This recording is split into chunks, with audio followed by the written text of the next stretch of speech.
সকলেরই দাবি আমাদের যে পাবলিক চাচ্ছে, পাবলিকের ডিমান্ড হচ্ছে ধর্ষকের প্রকাশ্যে আমরা শাস্তি চাই, প্রকাশ্যে তার ফাঁসি হোক, যাতে কেউ আর কোনো মেয়ের দিকে ধর্ষণ করার চিন্তা তো দূরের কথা, মানে কোন নজরেও যেন তাকাতে সাহস না করে।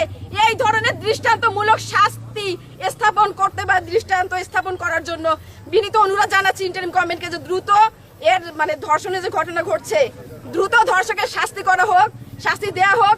নইলে আমাদের মেয়েদের উপর যদি এই যে অত্যাচার, এই যে ধর্ষণের মতো জঘন্যতম ঘটনা যদি পুনরাবৃত্তি হতেই থাকে, আমরা মেয়েরা মাঠে দাঁড়াবো ইন্টারিম গভর্নমেন্টের পদত্যাগের জন্য, ইন্টারিম গভর্নমেন্টকে অপসারণ করবার জন্য, কারণ আমরা আর মেনে নিতে পারছি না, আমরা ক্লান্ত।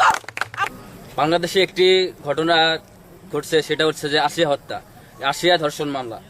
যেটা হচ্ছে আমরা বারবার যাচ্ছি যে এই যে আমরা বারবার ধর্ষণ মামলা করি, যে একটা করে ধর্ষণ হয় আমরা মামলার পিছনে ছুটি বা আমরা বিচার চাই, কিন্তু আমরা দেখেছি যে এরকম ধর্ষণ ঘটনা কিছুদিন পরপরই ঘটে।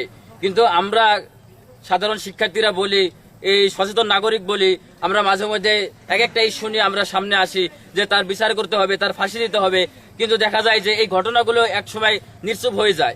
আমরা এই তাদের ধর্ষকের শাস্তি দিতে পারি না।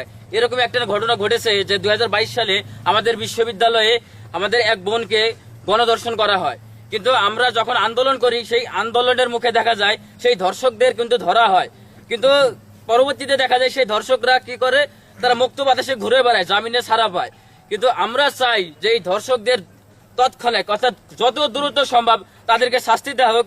আমরা জানি যে এই বাংলাদেশে ধর্ষকের সর্বোচ্চ শাস্তি মৃত্যুদণ্ড করা হয়েছে। তে আমরা চাই যে যত দ্রুত সম্ভব তাদেরকে ফাঁসির আওতায় আনা হোক এবং তাদেরকে ফাঁসি কার্যকর করা হোক। আমি আবারও বলতে চাই যে 2022 সালে যে ঘটনাটা আমাদের বিশ্ববিদ্যালয়ে ঘটেছে